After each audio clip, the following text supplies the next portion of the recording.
Tumford the Terrible by Nancy Tillman. In the wee little village of Sweet Apple Green, in the tiniest cottage you've ever seen, lives a cat causing trouble within and without. A cat named Tumford Stout. But love isn't measured in muddy galoshes, or broken tea dishes, or trampled on squashes.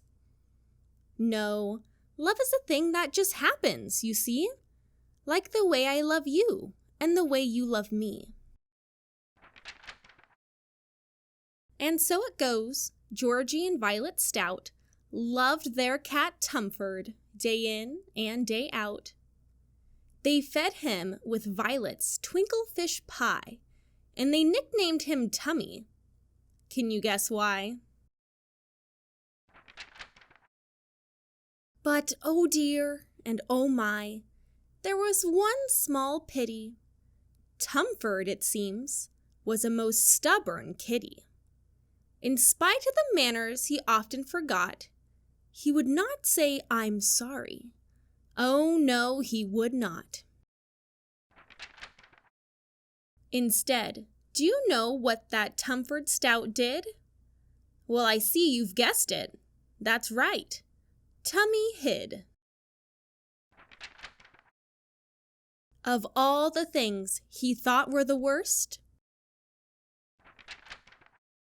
saying "I'm sorry" most surely came first.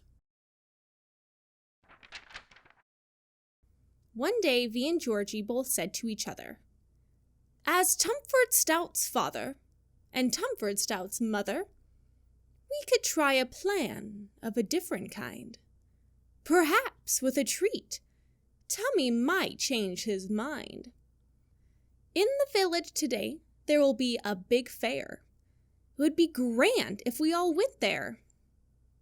"But Tummy," Vi said, "look me straight in the eyes. If you make a mess, you'll apologize. You must promise, Tummy, 100%. "I promise," said Tumford.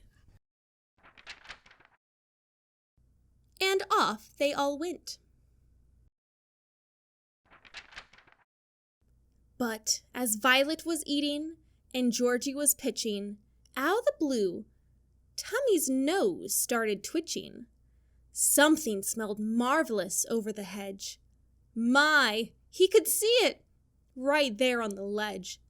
It wasn't his usual baked twinkle fishes, but kippers, his favorite of all fishy dishes.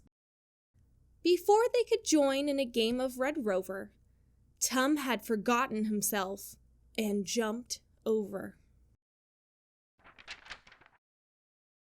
Oh, then the crash and the squeals and the shouts. Oh, then the trouble that met Tumford Stout. Heavens and stars, of all Sweet Apple Green, Tum had spilled fish on the village fair queen.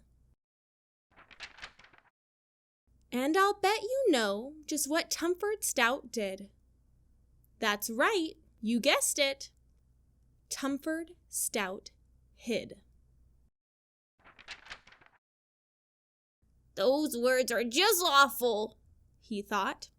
"I can't do it." They'd stick in his throat, and he'd choke. He just knew it. It wasn't that he was all bad, Tumford Stout. It was just so hard to get those words out. But then, as he hid, a new thought started growing. It warmed up his tummy and toes and kept going. The thought grew so large that he said out loud, "It might feel good if I make the Stouts proud. It might make them happy, and me happy too. Maybe that's why it's the right thing to do." I'll bet you've guessed what comes next in the story. Tumford stepped forward and said he was sorry. He meant those words too. And what's better than that? For nothing is worse than an insincere cat. Both the Stouts cheered. Then the crowd cheered again, because everyone felt so wonderful then. And Tummy? Well, Tummy just sat back and purred at the wondrous effect of that one little word. And so, there you go. That's the end of the story of how Tumford Stout finally said he was sorry. There aren't always cheers when he knocks over platters, but he's always loved, and that's all that matters.